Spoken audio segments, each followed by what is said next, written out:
I've been getting a lot of questions as to what setup our team is going to be using going into the Garden of Salvation raid on October 5th. So I thought I'd just make this little video to go over some things that we are potentially going to use. As far as we know right now, things may be subject to change, but this is the ideal plot that we have going on right now. So what we are currently thinking about doing is running a 3-2-1 setup, meaning that we're going to have 3 Warlocks, 2 Hunters, and 1 Titan, which would obviously be me. The reason for having 3 Warlocks specifically is so that if in the event that your team does get split into 3 teams of 2, something like what happened in Crown of Sorrow, you'll have a well for each particular side. That way you'll have the healing abilities covered. 2 Hunters so that you can run 2 Tethers, being able to continually generate orbs / ag clear / be able to buff your damage against the bosses. Tether's a great way to do damage to bosses from really far away, especially now that Tether is going to buff heavy weapons, which it didn't previously.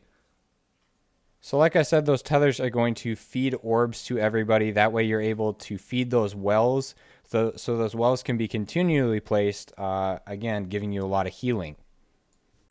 These orbs will also feed into the Bubble Titan, who will be on the Weapons of Light bubble. With the Helm of Saint 14, the Helm of Saint 14 will allow you to blind ads that come into the bubble. It will grant you a overshield when you're dipping out of the bubble with Blessing of Light, just in case you don't have a well. You have a little bit extra health. And beyond that, the bubble allows for Armor of Light inside the bubble, so you have a massive health increase inside the bubble. But the most important thing about the bubble is the Weapons of Light perk, which will allow you to get an extra 35% damage buff, which will take priority over that 25% buff with well. The thing about Weapons of Light as well is it will be able to be refreshed more than the well, because if you dip in and out of the bubble, which lasts 30 seconds if it's not broken by enemies, if you dip into it at the last second, you keep refreshing it, you will have Weapons of Light for up to 45 seconds.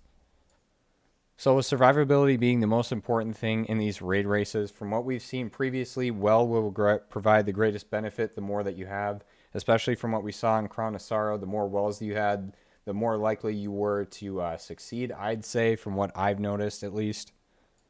But the thing about this raid race in particular that really interests me is the addition of the new artifact will allow you to gain bonus power between your 3 characters.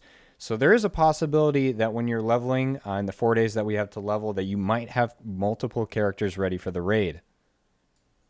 With that in mind, we are also trying to make sure that we have as many Warlocks ready as possible. So I'm going to try to have my Warlock ready, especially if Titan isn't going to be of any use, which I don't think that will happen. But just in case it does, we'll be able to swap in more Warlocks for more wells, which equals higher survivability and which equals a higher chance of success.